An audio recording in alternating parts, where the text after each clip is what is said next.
Welcome to the Dirt Trail Running Podcast. My name is Michelle Hartwig, and I am your host. And today we have Coach Loretta here with us. Hello. And Coach Loretta is she runs our book club, the Ornery Mule Racing book club, and we meet on social media on our Facebook page.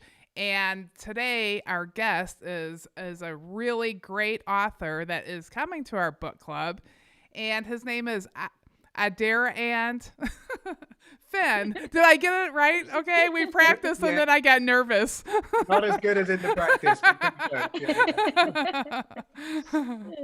Let's see. Adharanand. Is that better? Adharanand. Adharanand. It's such a beautiful name. You were telling us about the name, like where it came from. Yeah, yeah. So it's my my parents they're both Irish actually, but they were living in London in the early '70s, and it was the time of the hippies and all that kind of stuff, and they had a kind of Indian friend who had given himself the name. So it's not a real name; it's like an Indian phrase, and they just thought that sounds like a great name for a child. I said to make his life interesting, we'll give him this really interesting name. So I spent a lot of time explaining it and spelling it, but people generally, yeah, it's a nice name. It stands out, and it's got a lovely meaning actually. It's Sanskrit. It means eternal bliss in Sanskrit. So there we go. Oh, that's great. And what a great author name too, because it definitely stands out. It's not like Tom Jones or something. Yeah. As far as I know, I'm the only, because like I say, the guy they got it from, it wasn't his real name. So as far as I know, I'm the only official person who's got it as a real name in the whole world. So. That's awesome. That's very Next special. thing you know, we're gonna check baby names next year, and it's gonna be the top of the list now. Oh yeah. After hearing it on the Dirt Trail Running podcast. That's awesome. Yeah, so we just kind of want to get to know you and how you became, this great author and runner, your running history. Like when did you start running? Well, I started running quite young. My first school I went to, which we called lower school, like a primary school, they didn't do any sports. So I kind of went to this bigger school when I was about 11, and they sent everybody out on a cross country run. And I just won the race. So it was kind of like, that was quite nice. So I was like, whoa, what's going on here? And I got into running then. And as a junior, I was running we have county, which I guess would be similar, like state level. I was like county champion and then ran nationals. And yeah, I was kind of on the verge of being good enough to kind of run for the national team at about 16, 17, never quite good enough. And then it just kind of ticked along, and through my adult life, I kind of gave it up a bit when I went to university. We don't really have the kind of structured college sport in the UK that you have in the US. So it's quite hard to maintain disciplines, because I was at quite a high level at high school, but then when you get to college, most people who are serious don't go to college. They go, get into it in their own capacity as a professional, I guess.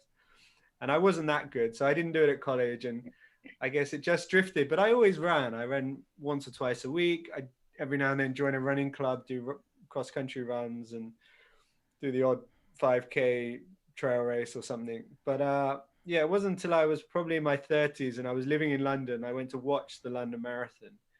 And I guess I was getting to mid 30s, and I thought, my God, in my heart, I was a runner, but I hadn't really done anything like a marathon. And I just thought, I got to get back into this. So I got back into it in quite a big way in the end. I ended up going to live in Iten in Kenya and training with the Kenyan runners. I mean, partly I was lucky because I was a journalist by this point, and it was a great subject to write about. So I went out there, wrote a book about it. And through that, I just, I had 6 months just to train with the greatest runners on the planet. And my running got up to a new level. Not perhaps, I mean, I was already past my peak potentially, but yeah, I ran a couple of marathons, and then just running became my life, I guess. The book did well.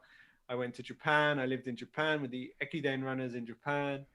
Then I discovered ultra running. I started running ultra runs, wrote a book about ultra running, ended up doing the UTMB, did the Comrades Marathon in South Africa. I did do one race in the US. I did the Miwok 100K in California, which was a great race. yeah, and then I guess that brought me up to about the pandemic, and then everything's been on hold, trying to decide what to do next, basically. So Yeah. So when you ran with the Kenyans, like, were you everyday runner, like casual runner then, and then you decided to write a book about it. So then that brought you there, or like how did that start? yeah, pretty much. I was like, I mean, in my mind, I think I still, because I'd been quite serious as a junior, I thought I was quite serious, but I was running, I was running local races and not being that serious, training a few times a week. But yeah, I came across this town in Kenya where like all the runners live in one town, and it's just one. You could just I read you could just turn up and meet them and train with them, and I really wanted to read about that. I remember thinking, looking for a book on it, and there wasn't one. I'd always been fascinated by the Kenyan runners as a child, because they never gave interviews, or when they did, they didn't seem to say anything. So I had no kind of understanding of their lives, but they were so good, and they would just blitz the race, and you were like, how can they be that good? And there was actually a story that really stuck out to me. There was a Finnish junior athlete who went to Kenya way back. That was in the, I guess, early 1990s. And she came back from her training stay in Kenya and won the World Cross Country Championships. And I was like, wow, maybe what they've got you can actually get as well. Maybe you go there, you can get a bit of what they've got. So that had always stuck in my mind. So when I put all these things together, I thought this would be great. If no one's written this book, I'd love to write this book. Go and run with the Kenyans. And I didn't really. I think I was quite naive in a way. I think if I thought about it now, if came up with that idea now and I hadn't done it, I think there's no way I can do that. But like I say, I kind of was out of touch with the running world, so I thought I was still quite good. And I actually entered a local race, which I didn't really realize because I didn't know any of the local runners, which was actually none of the top local runners turned up at, and I won the race. So that kind of boosted my ego a bit more. I thought, maybe I've still got it, and I can go and run with the Kenyans. So it was a bit of a challenge to go out there and run with them. But what's quite interesting, and how it turned out, is they are super welcoming. So you just go out on the street, some runner will come up to you and say, hey, why are you running on your own? Come and run with me. And I've got a group, and you go to the group, and the next thing you know, in the group, there's like a 59-minute half marathon runner, or a guy who's like running the world championships. And and they're like, come with us. And what they do is they would do their easy runs really easy. They call them easy runs, and they're super slow. I mean, I actually thought they were joking with me the first time, because it was way slower than I do my easy runs. And I'm, here I am, like a not very good English athlete. So what I realized, I go on the easy runs, and then I maybe join some of the medium runs for just a little bit or something like that, and then just the rest of the time just watching them on their hard training. It kind of worked out, yeah. I mean, there was a few baptisms of fire. I did a race, which was a big mistake. It was like a cross-country race with 400 Kenyans. The slowest Kenyan is probably like a 2:12 marathon runner. I remember because the guy who'd won the London Marathon a couple of years before, 3 times, Martin Lell, he'd won the London Marathon 3 times, was in the race, and he didn't even make the top 30, and he was 3-time London Marathon champion. So, what chance did I have? So I was getting lapped by everybody, like continuously. So I ended up dropping out to save myself the humiliation. But yeah, anyways, it was a it makes for an interesting story. Anyway, I kind of, yeah.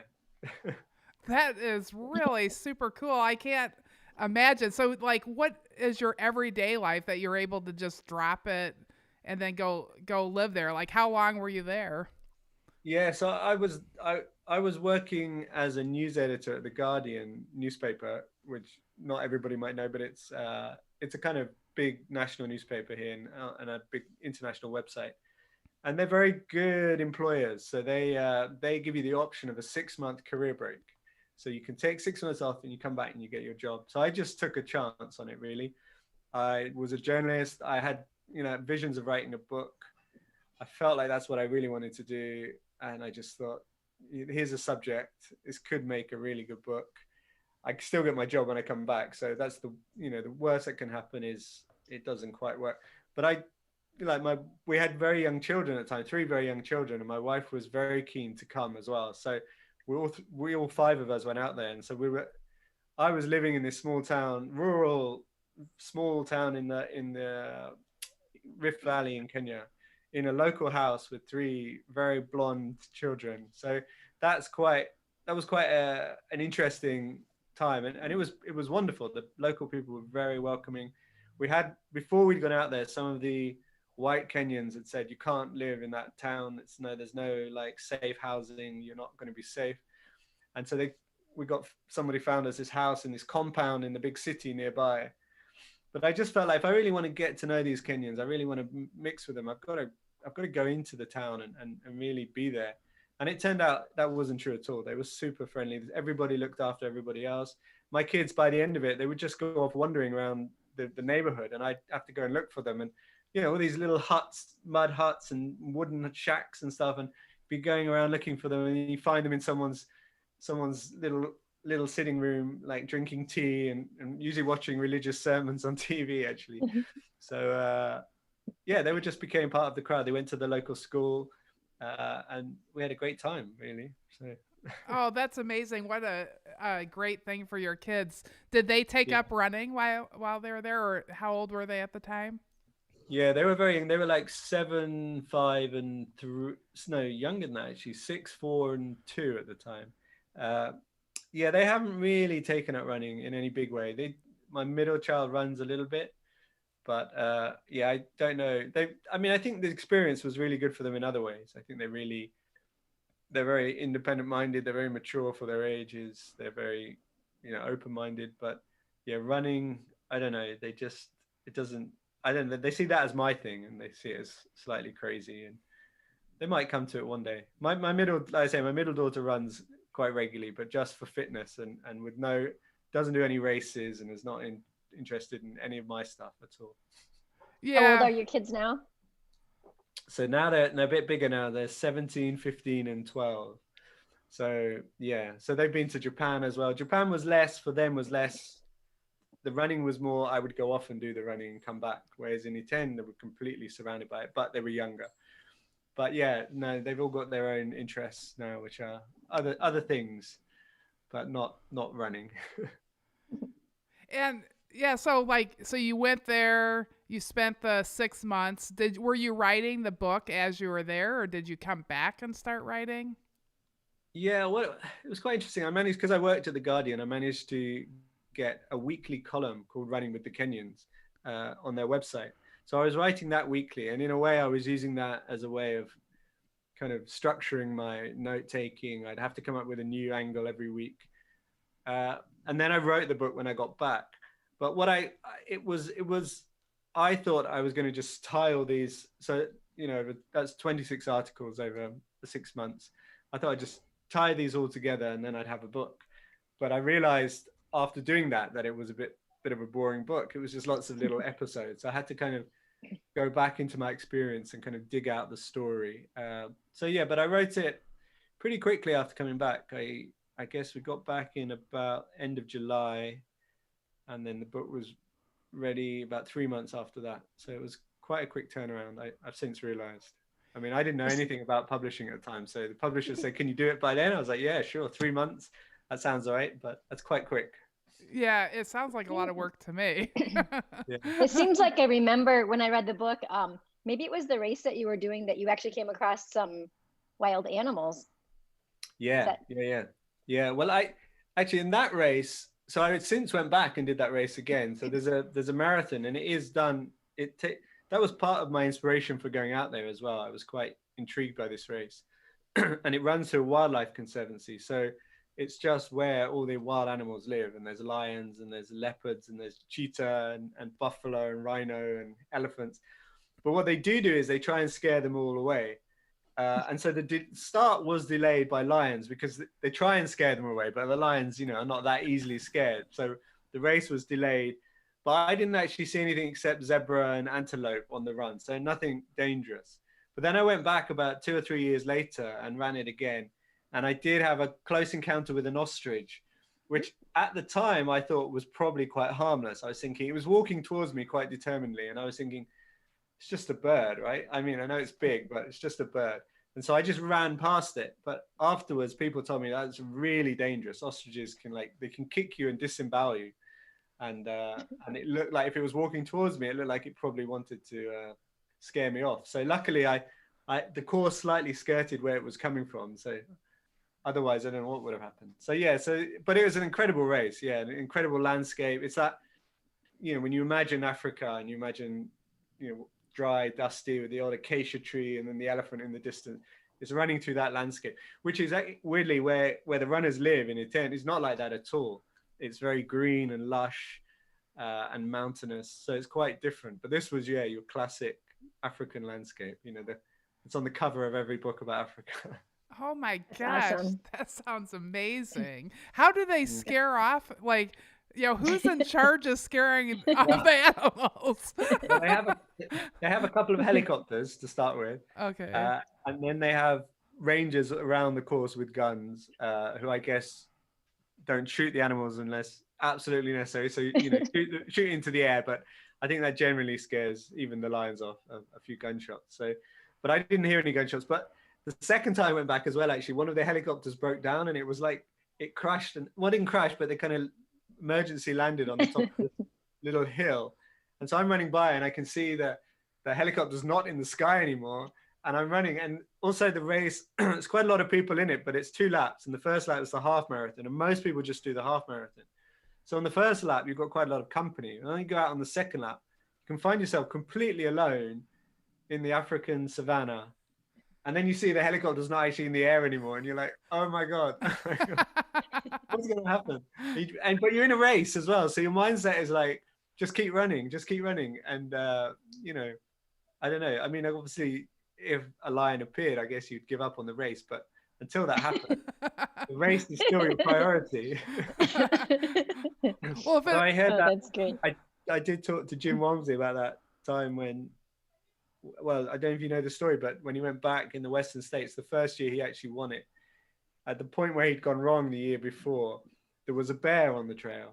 And I spoke to him about that. And he said, he just thought, I've come this far. I'm not going to stop. And he said, if the bear kills me, well, at least it's a good story, but I'm just going to go. And he just ran past it.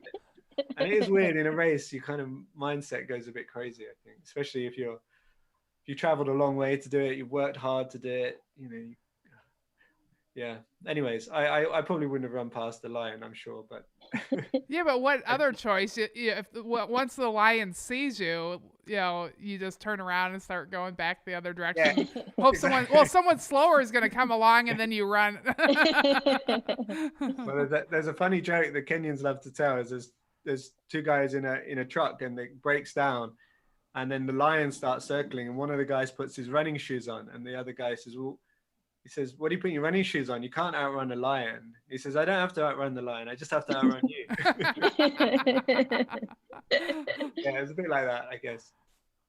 Wow, that's great. That sounds like what's the name of that race? I'm sorry if I missed that. It's called the Lewa Marathon. It's Lewa. Yeah, it's an amazing race. And some of the top Kenyans go and race it. Eliud Kipchoge, who's the world record holder in the marathon, he's been down there a few times. They don't really race it super seriously. They kind of go there, use it as a nice training run. But yeah, it's a big race. Lots of color. Lots of people come from different countries. I wasn't the only foreigner there. They do like package trips out there to go, and you get to go on a safari the day before they scare the animals off. And yeah, it's quite an experience just to go and do it. If anyone's got the means in the next few years. Yeah, I can't imagine going on a safari and going, oh, look at that tiger, look at that elephant. Yeah. Now tomorrow I'm going to go run there. Yeah, well, it just it adds a bit of spice to it all. Yeah. Do you have to have a special qualifying race or something to be able to do that? No. It's pretty. I mean, yeah, not that many people do the marathon. Most people go there do the half marathon. Yeah, I mean, I kind of, because that was always going to be the end of my book, I kind of just organized it quite far in advance. And I think you probably need to, but yeah, there's no time limit. Some quite slow runners do that race. And yeah, I think just make sure you're faster than the slowest guy. So Michelle, wouldn't that be a twist to being? I was gonna say, Michelle, wouldn't that be a twist for race directing if you had to also be worried about these wild animals not attacking your athletes. Yeah. Yeah, like, I mean, do they have ostrich spray? They got like bear spray. But I don't think that you need to be worried of the bears that much.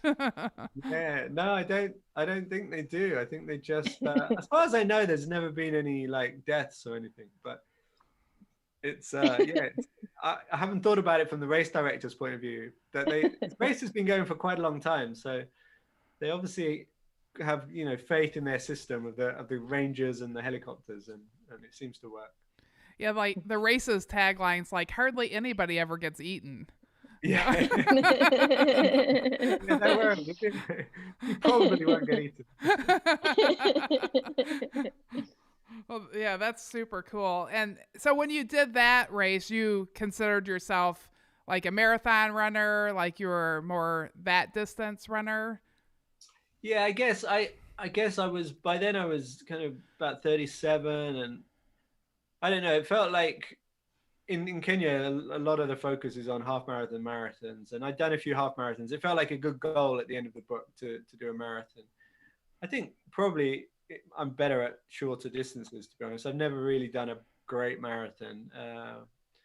So like 10K half marathon probably is a really good distance for me. But yeah, since I've done ultras, now marathons feel like almost short. So I'm kind of happy any distance really. I can even do a mile or something. I can't really sprint, but anything a mile or above, I'm okay with. Yeah. Yeah. So that was, so Running with the Kenyans, that was your first book. Yeah. And then is Rise of the Ultra Runners the last book that you did, the third book? Yeah. And what inspired you to do that?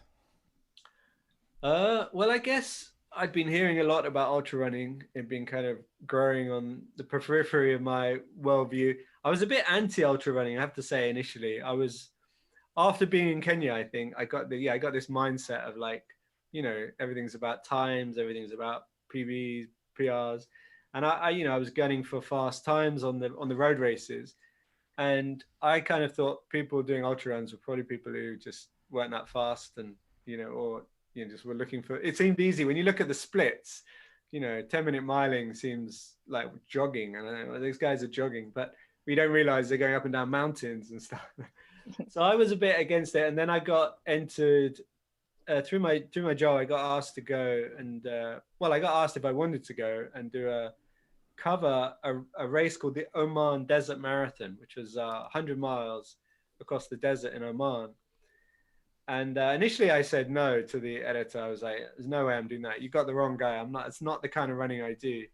And then I thought about it afterwards, after I'd already turned him down. I thought, well, actually, as a serious in my, in quote unquote serious road runner, it's not really what I'm after. But actually, as an experience, wow, that'd be amazing to run 100 miles across the desert in Oman, which I'd never really even thought about. I thought, wow, that'd be a story to tell the grandchildren. So maybe I'll do it. And so I turned up there, and there was a woman there, Elizabeth Barnes, who had exactly the same marathon time as me. So I thought, oh, I'll just stick with her. If she knows what she's doing. She'd actually won the Marathon des Sables. So I thought I'd just stick with her. I couldn't stick with her for more than 2 minutes each day. I was like floundering, and I was struggling and kind of weirdly kind of hating it most of the way. I felt like I'd been missold the race. They told me it wouldn't be that soft, the sand. Although it's the desert, it's like hard baked earth, and it was properly soft, leg sucking sand. Just like, oh, I know, like 40-degree, centigrade, and just like blisteringly hot. And we're only doing about 20 miles a day, but in those conditions, that was tough. But then I really enjoyed the whole experience of kind of, then you kind of finish about midday, and then you sit in these big Berber tents with the other runners and chat, and it became this like real adventure. And by the end, you ended at the sea and ran into the sea at the end. And I just started looking back on it. And that first thing I started thinking, I could have done that better. I think that when you first finish, you think, oh God, that was horrible. I hated that. I'm never doing that again. But then after a few weeks, I just started getting more and more intrigued by this idea that also this race was very expensive, and I'd got sent out there, but I was like, people are paying a lot of money to do this. there must be more to it than like there is to like a road race, because I wouldn't pay, $2,000 to go and do a road race. I know there's a cost involved, but to invest that much time and effort into it, there must be more of an appeal than just like getting a fast time. And so I started getting intrigued by the whole sport. And then I think it was actually, I started hearing about this race, the UTMB, and I remember watching it at work, starting on the live feed at 6:30 in the evening. It starts UK time. And then I went home from work. I actually live a long way from where I work, so I got home quite late, went to bed, got up the next morning, and suddenly realized all those people were still running. It's like, well, that's crazy. And then I went about my whole day, did stuff, and I came home and I put it on, and they were still running. And I was just like blew my mind that they were like the night before they were started, and they're still running. This is like 24 hours later. And then the next day, Sunday morning, they were still going. Not everybody, but people were still out, and that just totally took my breath away. And I was like, what is that like? What is it like to be out there in the mountains running, or moving at least, for that amount of time? And I just started digging more into it. And the more I dug into it, the more I was intrigued. And yeah, until I ended up kind of coming up with this idea, like, well, let me write about it. I had written 2 books on running, and I guess I had been to 2 different geographical worlds. And here was a subculture within running, but that was kind of all over the place. And the fact that it was growing as well was quite interesting. It was getting more and more popular. So yeah, so I dived in and signed up to 10 ultra marathons in 2 years, and so did a bit of everything. And UTMB was one of those. That's not an easy race to get in, and you also need to qualify for that as well. Yeah, so I had to do. So I had part of the, because I was doing so many races, I had quite a few options in terms of qualifying, but there were other races that weren't qualifying races that I also wanted to do, like Comrades in South Africa. And I also wanted to do a track race, a 24-hour track race. And so these races didn't really fit in with the qualifying races. So I ended up at times doing 2 ultras in 2 weeks and things like that. Or I did 3 ultras in 5 weeks at one stage, including my first 100-miler in the mountains, a 24-hour track race, and a 135-mile race over 3 days. And yeah, I was probably, again, naive. I was probably thinking, oh, I can handle that. You just jog, right? You just jog around. You'll be fine. Jogging's not so easy after 24 hours. Right. And you did Desert Solstice, right? No, I didn't do that one, no. Oh, which one did you do? The only one in the US I did was the Miwok 100 in California. And then the track race I did was in London. It's called the Self-Transcendence 24-hour race. Okay. Which was great as well. But yeah. What was your first mountain 100? It was quite a small race, actually. It was called the 100-mile Sud de France. So it was through the Pyrenees and kind of along the Spanish-French border. It was beautiful. I mean, beautiful scenery. But I kind of hopefully picked it because I thought it was slightly easier than the UTMB, which is also 100 miles. But it turned out it was almost as hard. It was kind of the same kind of vert and all that kind of stuff. And yeah, I hadn't quite honed my trail running technique at that point. Part of the journey I go through in the book is learning how to run on trails. And at that point, I was still struggling, particularly on the descent. So I was, really bashing up my quads and going slow and losing time and struggling. And that race just seemed to go on and on and on. And I thought I was going to finish. I thought I was going to finish about 6 o'clock in the evening. And that race also finished on a beach in south of France. I had visions of jumping into the sea, and what a lovely finish. But I didn't actually finish till about 2 a.m. So a good 8 hours after I'd planned to be there, and just couldn't get. Every time I thought, like, this must be the last bit, and I hadn't really studied the course that well. I made so many mistakes. I think, right, this is good. And I knew the last bit was downhill. We'd start going downhill. Okay, this is the last downhill. And then suddenly it go up another mountain again. I was like, what again? And then another mountain. This cannot be happening. Again, another mountain. How many more mountains? And it just kept going and going and going. It was fun. Oh my gosh. So if you finished at 2 a.m. and you thought you were going to be 6 p.m., did you get stuck out there without a light at any point? No, I did. I had the required lights, and okay. I think it was that race actually. I did. yeah, I had my crew, I had my wife and a friend out there because I did actually run out of batteries on the first night, and I wasn't planning to go into the second night. But then once I realized I was sent them on a mission to find me some more batteries for the headlamp. Yeah, but yeah, it was a bit hairy. That was the first time I hallucinated in a race as well, and I was like, it got a bit scary because I at one point imagined there was this cocktail. I thought I was looking for the aid station. I was kind of hopefully conjuring up images of aid stations. But then there was this one. It was like a cocktail party. There were like waiters in black suits and with trays. I was like, this is great. I was calling the other runners over, and they were like just ignoring me. I was like, no, it's here, it's here. And people in rocking chairs and relaxing. And I was like, oh, this is what I've been hoping for. And then I realized it was actually just a big drop off the mountain. And then I was a bit like, oh, this is a bit scary now. So yeah. So what I did actually, to tell the whole story, I thought, well, the only way I'm going to get off this mountain, because by that time I was seeing things everywhere. I was like, it was like visions everywhere. And some runner came by. I wasn't even really sure if it was real, but I just thought I'm just going to fill my vision with this runner's back, and hopefully this runner's going to go the right way. And so this woman came by, and I just stuck behind her like glue. Actually, it was a man, but then it was a man and his girlfriend turned up to kind of support him down. So they ran down talking in French. I didn't have any idea what they were saying, but I just stuck behind them like a kind of crazy man, like not letting them out of my sight. And they didn't say a word to me. They just ignored me the whole way, but they got me off the mountain. Oh my God. That was like the last descent. Did you tell your wife that story when you got to her? Yeah, I think so. She'd been waiting, so I'd kind of miscalculated everything. So she'd actually been at the bottom of that hill. She'd been waiting for about 4 or 5 hours for me, and I don't think for some reason we didn't have phone reception. Maybe my phone had died or something. So she was just patiently waiting, and I guess I didn't have any strength at that point to tell her the story. But yeah, I told her later. Yeah, give her something to worry about. Does she run? No, she doesn't run. So she was finding the whole thing quite intriguing, kind of suddenly, because of my Kenya and Japan style, all the road running, I go off for a run, I come back. Where so I did my first couple of ultras without her, without any crew at all. And then I kind of got a bit miserable on one of them when like everybody else was like being helped at the end of the day, and I was just sitting there on my own. So I said, I need some support on this.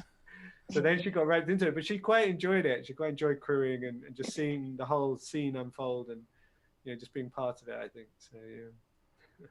Do you see a big difference between the ultra running community and then more the marathon road running sort of community? Yeah, I think so. It's quite slightly, yeah. I mean, it's hard to put your finger on what's different, but I think there's less sense of competition in the ultra running community. It's more, we're all in this together. Everybody's helping everybody. There's no kind of elbows out trying to get a bit of an edge on anybody. And just, yeah, it's kind of more fun. I think people are more there for a bit of fun, where the road running scene is quite serious. And in some ways I quite like that as well. I still go to my running club, and they're mostly 10K half marathon runners. I go once a week, and I quite like, getting a bit of speed going. But I like the fact that I spend most of my week ambling around on trails at my own pace. And whereas before every run was like timed, and every run was like with a purpose of like trying to achieve something, where now it's just for the fun of it, a lot of the stuff. And I guess that whole crewing idea, and just I think you're going through much more of an emotional experience on the trail. So I think that gives you that sense of everybody's in it together. Even the elite guys, the elite runners in the ultra running, I found. I mean, I've spoken to a lot of them through my research, but even though you've finished 20 hours behind them, you finished, we finished. You kind of understand what each other's been through, and you feel a connection there. Where I think an elite road runner is on a kind of different plane to a kind of amateur road runner in a way. They're doing it with a completely different mindset, and it's quite different. But yeah, the numbers are a lot smaller and are always going to be at trail races too, because you can't put 20,000 people on the same trail like you can for a marathon. Yeah, although UTMB they do have about 5,000, which is quite a lot, I think. But yeah, generally it's a smaller field. Yeah, and yeah, there's a bigger sense of just community with it, I think. I feel. So 5,000 people, what does that look like when you're out there running? I mean, and those are pretty gnarly trails. Yeah. Yeah. Well, I stupidly started that race. Like, it just was quite a lot of traffic. And rather than realize this is 100 miles, just chill out, I was like trying to get through the crowds, which was stupid. But it does thin out eventually, but it takes a good 10 or 12 hours. You kind of, when you see it starts off at kind of dusk in the evening. And so a couple of ascents in, it's dark, and you can just see the line of lights, and it's just the whole way up the mountain. It's just one light. It's like a string of lights, and yeah, you're kind of constantly with people, and then it just gradually thins out as this field thins out, and by the end, it's probably more like you would have know a trail race. But yeah, you're going through these small towns and villages in the Alps, and it's almost like being in a big road race, and everybody's out there and ringing the cowbells. It's great. It's a great atmosphere. And, they're just the whole everywhere on the route is into the race, and there's nobody, like some races I did, including the one in California, other people out, you're running a race, but people you pass by got no idea what you're doing. They just see you going by, and they're like, they're out hiking or they're out mountain biking or whatever. They're just out because they live there. Whereas, there wouldn't be a single person on that route who wouldn't know about the race and wouldn't be out there watching it and cheering it on. So it's quite an experience. Yeah, I really enjoyed it. I mean, I know some people don't like the big races, but I love the small races too. But there's something about that race is quite amazing. Yeah, it sounds amazing. I love the idea of it. Did the race go well for you? No. Good. That's a better story. Yeah. I mean, yeah, you say that. It's funny because I had when I was running a few of the races, particularly when anyone who's run ultras will know, quite often the first half or first three quarters goes quite well. And because, you're kind of trained for the longer distance and whatever. And I would be thinking, well, this isn't going to be very interesting. I mean, I'm just having a good race, everything. But then every race, some crisis seemed to happen at some point where everything went wrong, and like I was seeing cocktail parties or whatever. So yeah, from a writing point of view, I guess it was it was good that it didn't go too smoothly. I did the Lavaredo Ultra Trail, which is in Italy, in a beautiful race, and that's the only ultra that really went well of all my races. I just got it right. I felt good the whole way. I was passing people the whole way. And it was the least interesting probably to read about, I think. So, yeah. So there was always a slight conflict between me wanting to do well and get through this race and not, obviously once you're in the race, you don't want to have this crisis. You don't want everything to go wrong. You want to feel good. But then when you don't, I think afterwards you're quite relieved that there was, that it all went wrong, because it's more about. So what is the biggest thing that you learned about ultra running? Because at first you were like, no, that's not for me. That's not the kind of runner I am. And then you just dove in and have done so much. What is the thing that you learned the most, that was surprising to you possibly? Well, I was surprised how hard it was for a start, and that, the top ultra runners are, for me thinking before that they're just probably not that fast. I mean, I think they're superhuman, when I ran that race I ran in Lavaredo. I did really well. I still finished 20 hours behind Hayden Hawks, who won it that day. I was running strong. I was feeling good. And he still finished 20 hours ahead of me. How is that possible? I mean, what kind of Superman is that? And also he had stomach problems, he said, halfway through, and he was struggling. So yeah, so it is a lot harder and a lot tougher. And I think anyone, every now and then you get someone from, a track background who decides to take it up, and they learn pretty quickly that it's a lot harder than it looks. But also, I think I realized it's not, and it depends on the race, but it's not really just about running either. In some ways, ultra running is a kind of misnomer. It's not.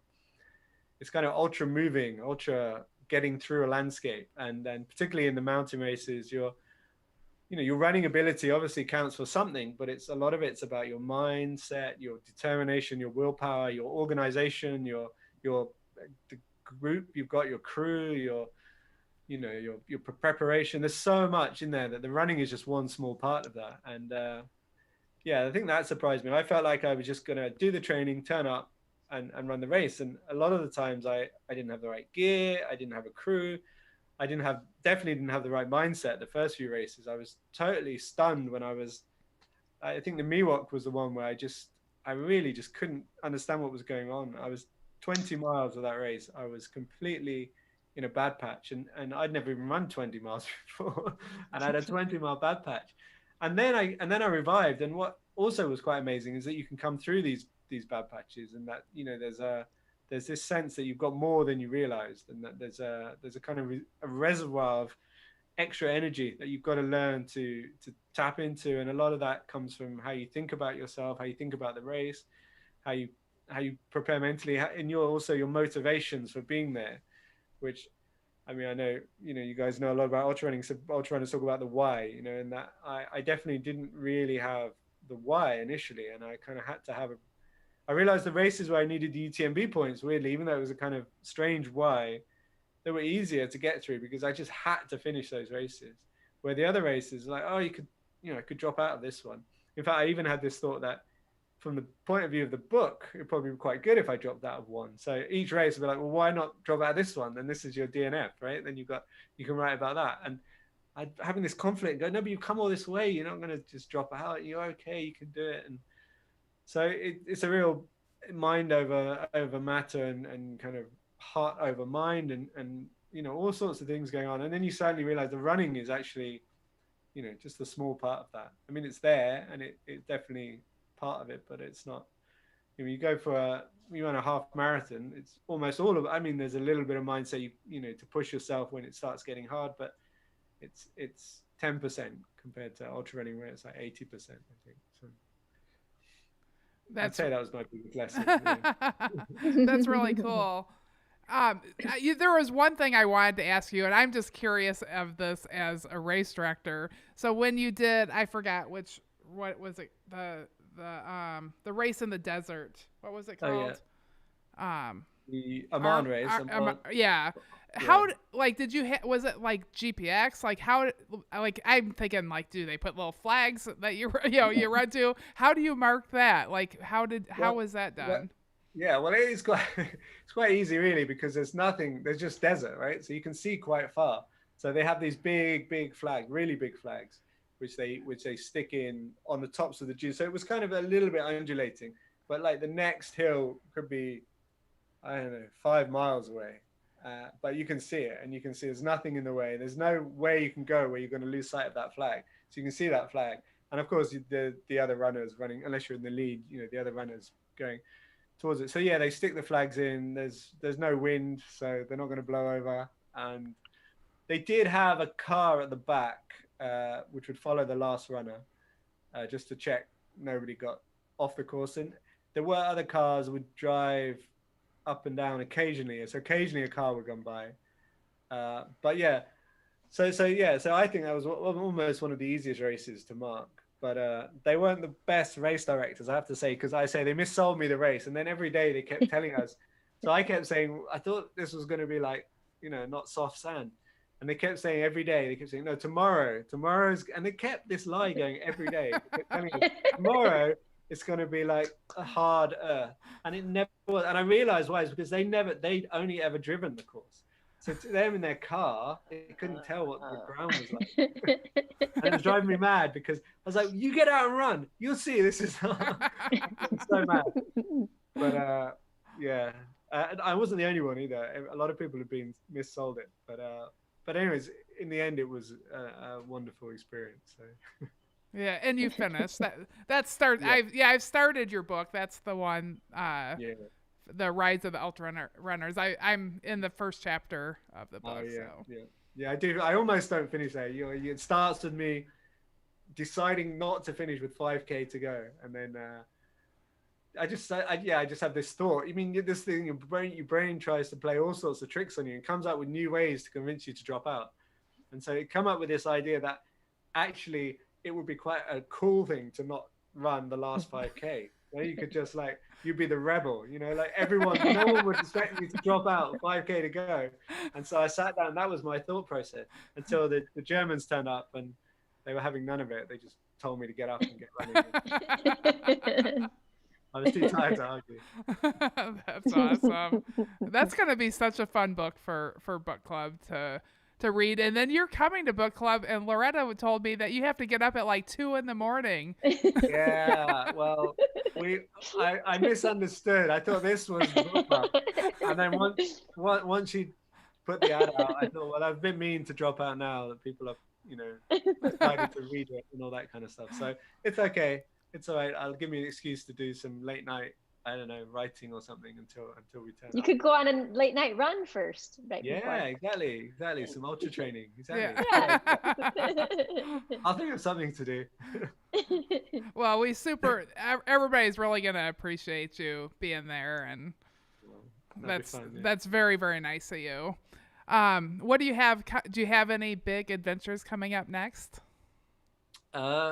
Possibly. I'm just in discussion with my publishers, but yeah, it looks like I might be doing quite a crazy race in the future.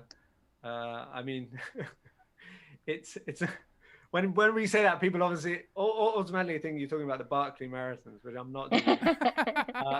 But I'm talking about an equally crazy race, which is the Self Transcendence 3100.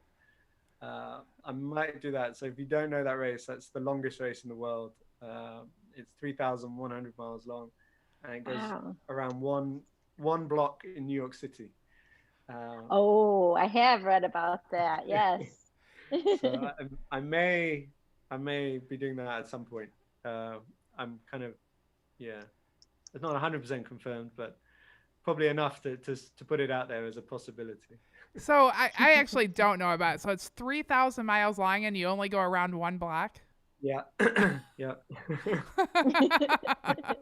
It's not a trail race, obviously. Yeah.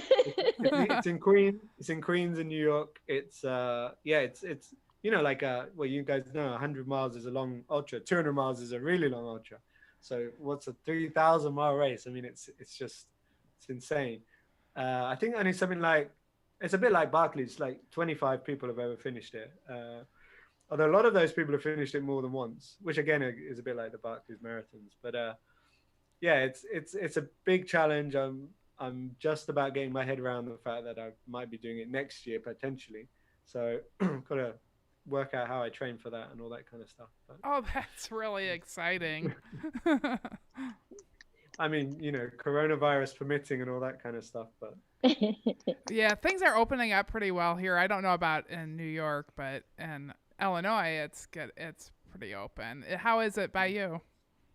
Well, it was really good, and then we got this, to call it the Delta variant, which came from India, and so we were like the best in Europe, and we were like, everyone in Europe was struggling, and we were like, ha, we're back to normal, and now we're kind of well, the cases have risen, but not the deaths. So there's this kind of debate. Well, does it matter if the cases rise? So the UK government think it's fine, so they're going to open up, but the Europeans are not so sure. So they're not letting the UK, people from England go to Europe at the moment.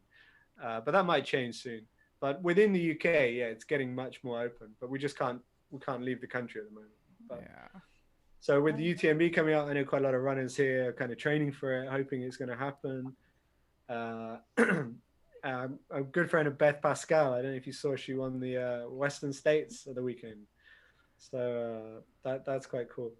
So she's one of the many athletes who are kind of hoping to go and run UTMB, and the UK, the EU at the moment are saying no UK people. Well, you can go, but you've got to quarantine for 2 weeks in like a hotel or something. But I think by August, hopefully it will be fine. Yeah, it seems like things are getting better. Hopefully. Yeah. It's hard to say that nowadays. Yeah, exactly.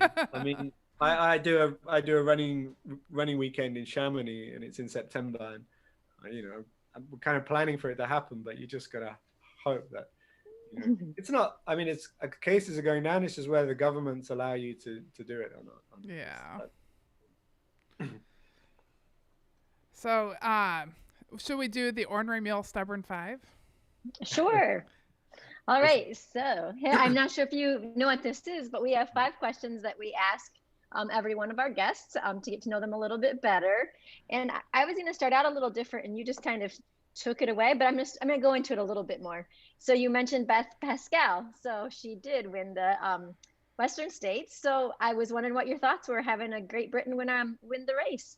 Well, it's great, and I'm really good friends with Beth, and she does a running camp with me, and I was super excited. I mean, it was nice that she was British, but even more that it was a friend. I was following the tweets on I Run Far and watching the live coverage, and it's something weird. Like, she's been around for a few years. I met her quite a few years ago, and she's been doing well, but she just suddenly she's like a different athlete this year. She's just really, I think it's just her mindset. She's gone from, oh, if I just stick in there, I'll gain a few places, and she was getting fourth and fifths.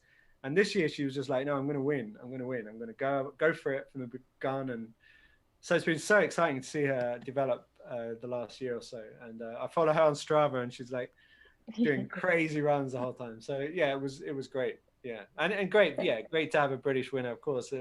Like, show the Americans there's life over here. Yeah, I think like, I know the Europeans have got their own ultra running scene, but Great Britain's kind of a slightly its own little world with its fell running, and we don't really have any mountains, and so I think sometimes people forget about us. So we've got to get some results out there, and let people know we can run as well.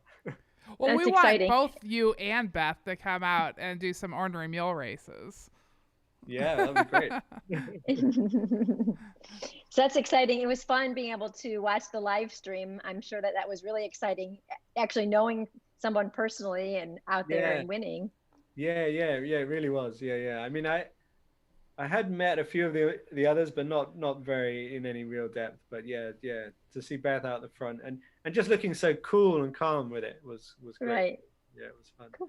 I mean, I must admit, it did finish quite late, so I can't remember where she was. I went to bed before the end of the race, so I kind of woke up in the morning hoping it hadn't all gone wrong overnight, but it hadn't. She won. So. Exciting. So, can you share with us something that people may not know about you? Ooh, I mean, I do say a lot in the books. Let me see. I kind of give quite a lot away.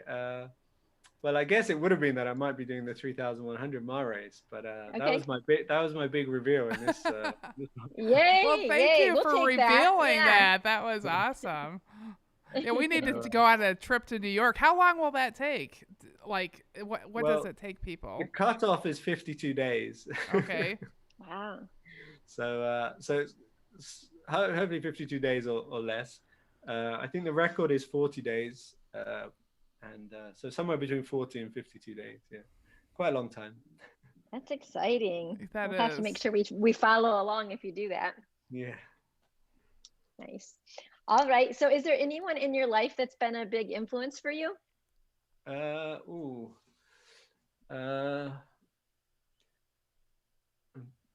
I mean, probably the biggest influences have been more into, I mean, I was always influenced by runners, but I don't really consider I'm a cell really, and I'm fun runner, amateur runner. But in terms of writing, I mean, some of my teachers at school and the university were very influential, but there's probably the writer who most influenced me was probably Richard Asquith, who wrote a book called Feet in the Clouds.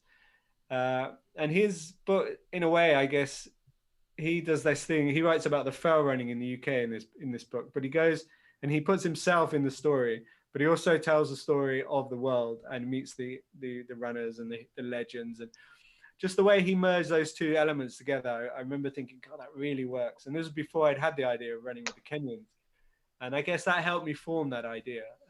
It's a great book. I'd recommend it to anyone. Feet in the Clouds. Okay. So probably Richard Asquith. I'll give him that. All right.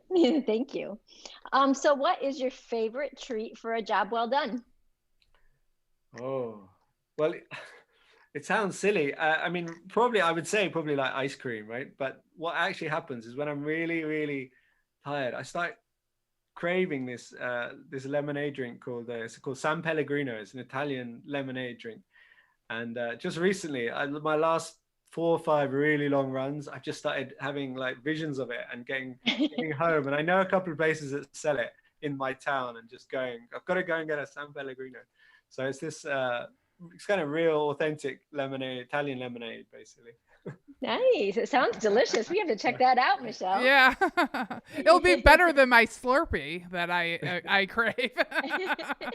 Sounds like a step up. But yeah, I mean, a really good cookie dough ice cream or something is a great treat. Pizza is great after a run. Or chips, actually, what you call fries. I very rarely.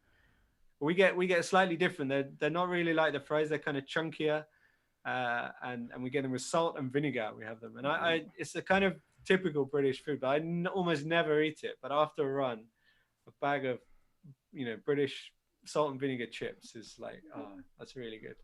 Nice. All right, and then the last question is, do you have a hobby besides running and writing? I think I do. I'm quite into photography.